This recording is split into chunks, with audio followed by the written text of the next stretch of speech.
ఎంత బాగున్నాయో. అవును తమ్ముడు, ఈరోజే కదా మన ఉగాది పండుగ. పద, అందరికీ శుభాకాంక్షలు చెబుదాం. ఉగాది పండుగ వచ్చింది, సంతోషం తెచ్చింది. ఉగాది పండుగ వచ్చింది, సంతోషం తెచ్చింది.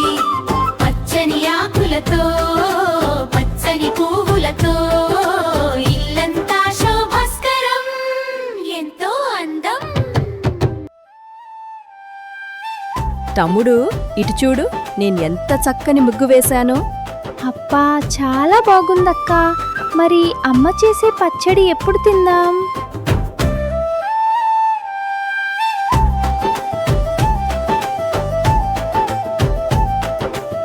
ఉగాది పచ్చడి చేద్దాం, ఆరు రుచులను చూద్దాం. తీపి పులుపు చేదు కలిసి జీవిత పాఠం నేర్పింది. అమ్మా, వేప పువ్వు చేదుగా ఉంది. అందుకే కదా తమ్ముడు, అందులో బెల్లం కలిపాము. కష్ట సుఖాలు అన్నీ కలిస్తేనే పండుగ. కొత్త బట్టలు వేసుకుందాం, చిన్ని చిన్ని పనులు చేద్దాం. పెద్దల దీవెనలు పొందుదాం, హాయిగా కలిసి ఆడుకుందాం. అందరికీ ఉగాది శుభాకాంక్షలు. హ్యాపీ ఉగాది.